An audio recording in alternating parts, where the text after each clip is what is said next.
নির্বাচনে অংশ নেবেন না সাফ জানিয়ে দিলেন ডক্টর ইউনূস। দেশে এনে বিচার করা হবে শেখ হাসিনার। ভারতের সঙ্গে সম্পর্কের বরফ গলতে শুরু করেছে মন্তব্য মির্জা ফখরুলের। নির্বাচনের সময় নির্ধারণ করবে রাজনৈতিক দল বললেন ফারুক।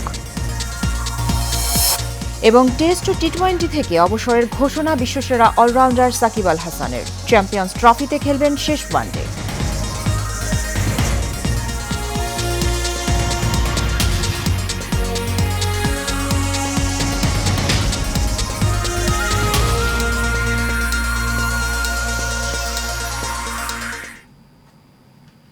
স্বাগত এশিয়ান প্রাইম নিউজে। দর্শক, পুরো সংবাদ জুড়ে সাথে আছি সুবর্ণা গোলন্দাজ। শুনছিলেন বিআরবি কেবল ইন্ডাস্ট্রিজ লিমিটেড সংবাদ শিরোনাম। অন্তর্বর্তীকালীন সরকারের প্রধান উপদেষ্টা ডক্টর মোহাম্মদ ইউনূস নির্বাচনে অংশগ্রহণ করবেন না বলে জানিয়েছেন। যুক্তরাষ্ট্রে ক্লাইমেট ফরওয়ার্ড নামক এক অনুষ্ঠানে বিষয়টি নিশ্চিত করেছেন তিনি। মার্কিন সংবাদ মাধ্যম নিউ ইয়র্ক টাইমস আয়োজিত এই অনুষ্ঠানে দীর্ঘ 25 মিনিট কথা বলেন এই নোবেলজয়ী। কথা প্রসঙ্গে উঠে আসে বাংলাদেশের নির্বাচনের বিষয়ে। বাদ যায়নি গণঅভ্যুত্থান, সাবেক প্রধানমন্ত্রী শেখ হাসিনার বিচারের বিষয়েও। নির্বাচনের বিষয়ে প্রশ্ন করার আগে শেখ হাসিনাকে দেশে ফিরিয়ে এনে বিচারের মুখোমুখি করা নিয়ে প্রশ্ন করেন সঞ্চালক। জবাবে ডক্টর ইউনূস বলেন, অপরাধ করে থাকলে অবশ্যই তাকে ফিরিয়ে এনে বিচারের মুখোমুখি করা হবে।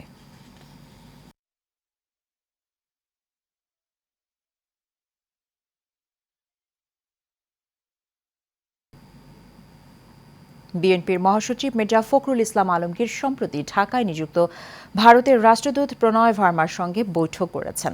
ওই বৈঠকে ভারত বাংলাদেশের সম্পর্ক সহ নানা বিষয় তুলে ধরেন তিনি। বৈঠকের পর ভারতীয় সংবাদ মাধ্যম এএনআইকে দেয়া সাক্ষাৎকারে তিনি বলেন, ভারতের সঙ্গে সম্পর্কের বরফ গলতে শুরু করেছে। বার্তা সংস্থা এএনআই এর প্রতিবেদনেও আরও বলা হয়েছে, বৈঠকে পানি ভাগাভাগি সমস্যা, সীমান্ত হত্যা, বিদ্যমান বাণিজ্য ভারসাম্যহীনতা নিয়ে ভারতীয় হাই কমিশনারের সঙ্গে আলোচনা করেন মির্জা ফখরুল। এ সময় ভারতের প্রধান ইস্যু নিরাপত্তা সমস্যা নিয়েও আলোচনা হয়।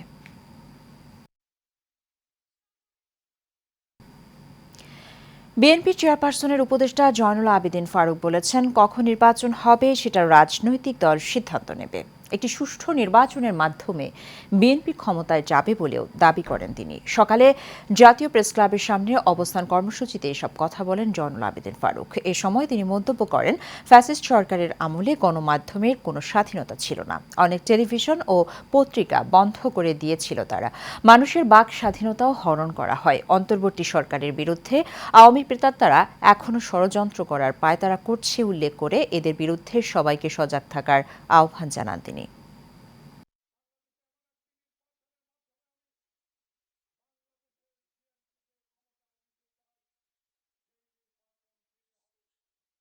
নির্বাচনে মৃত ব্যক্তি ভোট দেবে না। যে নির্বাচন কমিশন হাসিনার কথায় নির্বাচন করেছে, এমন নির্বাচন কমিশন যেন বাংলাদেশে আর কোনোদিন না আসে।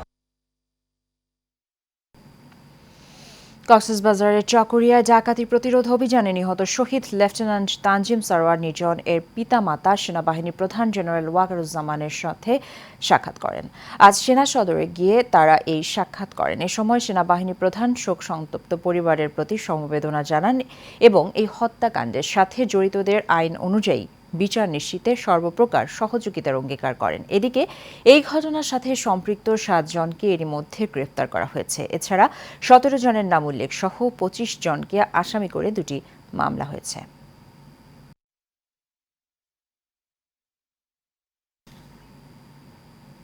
টেস্ট ও টি-20 ক্রিকেট থেকে অবসরের ঘোষণা দিয়েছেন বাংলাদেশ ক্রিকেট দলের সাবেক অধিনায়ক ও বিশ্বসেরা অলরাউন্ডার সাকিব আল হাসান। আগামী মাসে শেষবারের মতো মিরপুরের মাঠে দক্ষিণ আফ্রিকার বিপক্ষে টেস্ট খেলবেন তিনি। আজ ভারতের কানপুরে আনুষ্ঠানিকভাবে অবসরের ঘোষণা দেন তিনি। এ সময় তিনি জানান, টি-20 বিশ্বকাপই ছিল এ সংস্করণে তার শেষ ম্যাচ। তবে পাকিস্তানে হতে যাওয়া চ্যাম্পিয়ন্স ট্রফির পর ওয়ানডে থেকে অবসরে যাবেন সাকিব।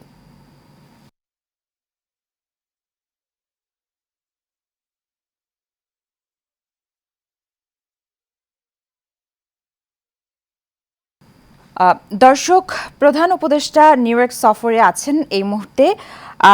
অন্তর্বর্তীকালীন সরকারের প্রধান উপদেষ্টা ডক্টর মোহাম্মদ ইউনূস নির্বাচনে অংশগ্রহণ করবেন না বলে জানিয়েছেন।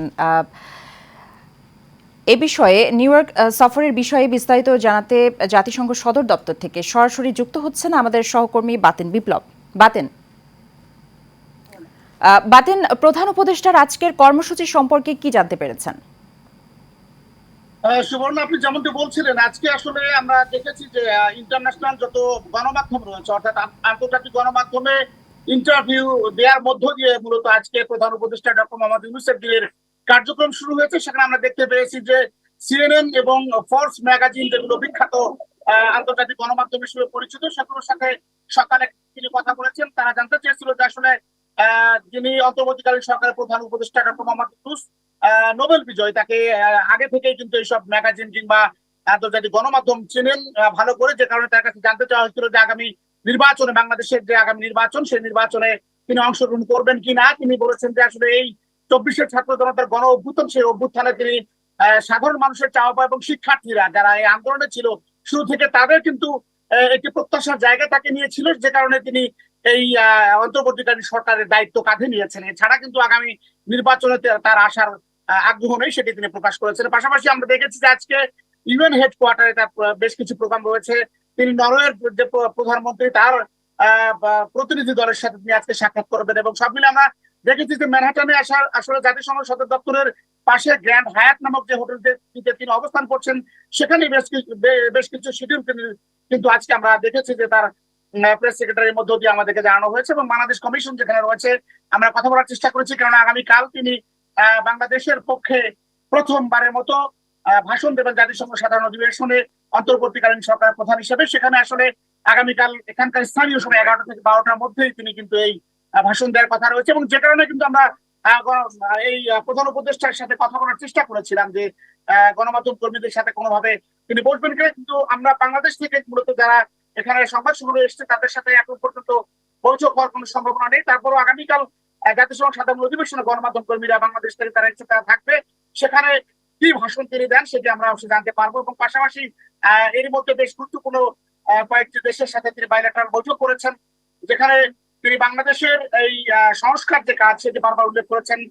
উল্লেখযোগ্য যেখানে রয়েছে সেখানে শেহবাজ শরীফ রয়েছেন, পাকিস্তানের প্রধানমন্ত্রী, নরওয়ের জাস্টিন ট্রুডো রয়েছেন, কানাডার, এবং আজকে নরওয়ের প্রধানমন্ত্রী রয়েছেন জো বাইডেনের সাথে উল্লেখযোগ্য যে বাইলেটারাল বৈঠকটি রয়েছে। সেখানে কিন্তু বলা হয়েছে বাংলাদেশকে কিন্তু গতানুগতিক ভাবে যে একটা ঋণ দেওয়া হয়, সেখানকার থেকে এবার $3.5 বিলিয়ন প্রদান করা হবে এই সংস্কার কাজের জন্য শুধুমাত্র। এবং সব মিলে কিন্তু এবারের যে সাধারণ অধিবেশনে অংশগ্রহণ, সেখানে বেশ কিছু অর্জন রয়েছে ডক্টর মোহাম্মদ ইউনূসের। তো সব মিলে আসলে বলাই যায় এবারের ডক্টর মোহাম্মদ ইউনূসের জাতিসংঘ অধিবেশনে অংশগ্রহণ এবং বেশ কয়েকটি দ্বিপাক্ষিক বৈঠকের মধ্য দিয়ে বাংলাদেশের জন্য অনেক কয়েকটি সুফল কিন্তু তিনি বয়ে এনেছেন। এর মধ্যে সুবর্ণ ছিল আমার কাছে নিউ ইয়র্ক থেকে জাতিসংঘ সাধারণ অধিবেশন ডক্টর মোহাম্মদ ইউনূসের অংশগ্রহণের সবশেষ খবর। বাতেন, আপনাকে ধন্যবাদ। দর্শক, প্রধান উপদেষ্টার নিউ ইয়র্ক সফরের বিষয়ে বিস্তারিত জানাতে জাতিসংঘের দপ্তর থেকে সরাসরি যুক্ত ছিলেন আমাদের সহকর্মী বাতেন বিপ্লব।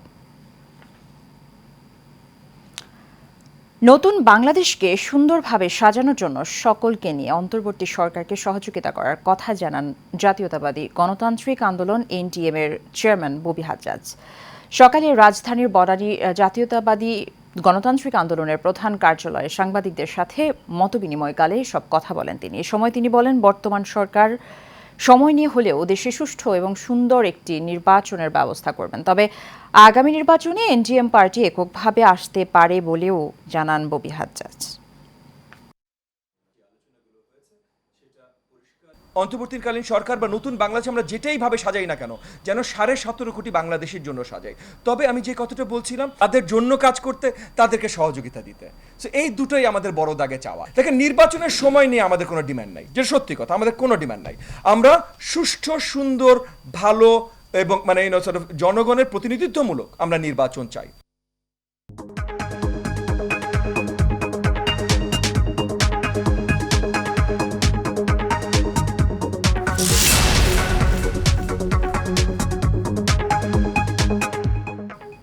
এবারে এক্সিম ব্যাংক বাণিজ্য সংবাদ। দুর্গাপূজা উপলক্ষে ভারতে পৌঁছাতে শুরু করেছে বাংলাদেশের ইলিশ। দুপুরে পদ্মার ইলিশের প্রথম গাড়িটি বেনাপোল বন্দর দিয়ে 0 পয়েন্ট অতিক্রম করে। পরে সেটি ভারতের পেট্রাপোলের আন্তর্জাতিক ট্রাক টার্মিনালে যায়। প্রথম গাড়িতে 4 টন ইলিশ পাঠানো হয়েছে। তবে আজ রাত পর্যন্ত 6টি থেকে 7টি গাড়িতে করে মোট 25 থেকে 30 টন ইলিশ যেতে পারে। আগামীকাল সকালের মধ্যে আমদানিকৃত ইলিশ পশ্চিমবঙ্গের হাওড়া সহ রাজ্যের বিভিন্ন পাইকারি বাজারে উঠবে। আগামী রোববারের মধ্যেই পদ্মার ইলিশ পশ্চিমবঙ্গের বিভিন্ন খুচরা বাজারে পাওয়া যাবে বলে জানিয়েছে আমদানিকারক সংস্থা। এবারে সিউডিল presence health and beauty.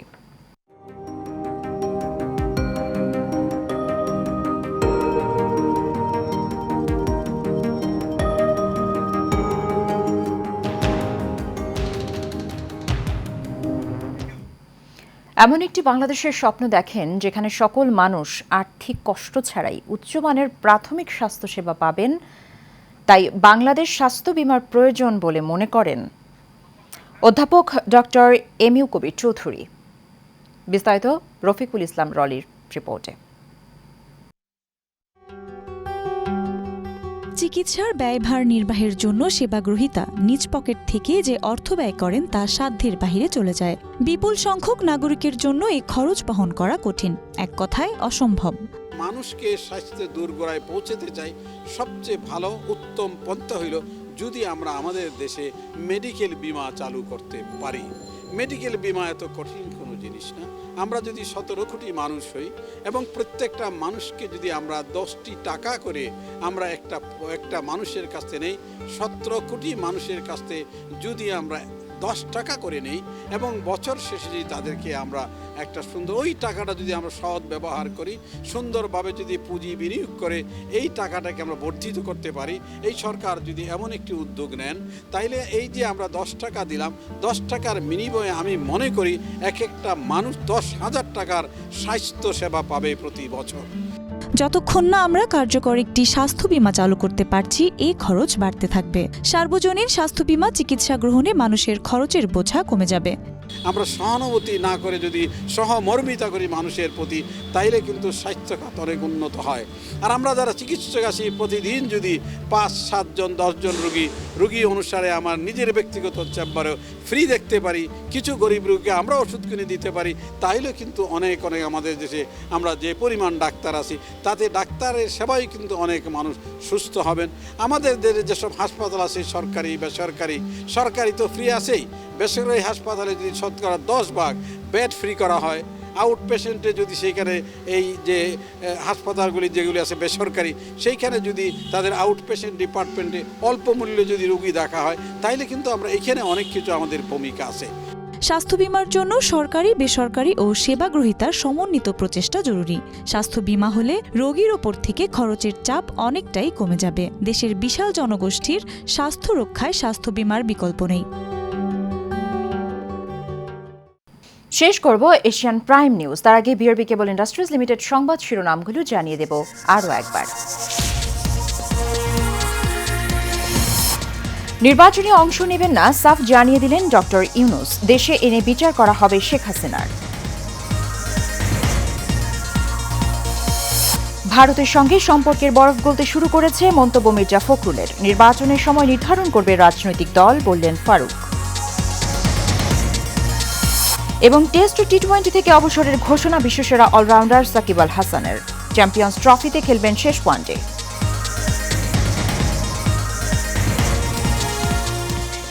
Asian prime news এ পর্যন্তই। আমাদের পরবর্তী সংবাদ দেখার আমন্ত্রণ রইল। ধন্যবাদ সাথে থাকার জন্য। আল্লাহ হাফেজ।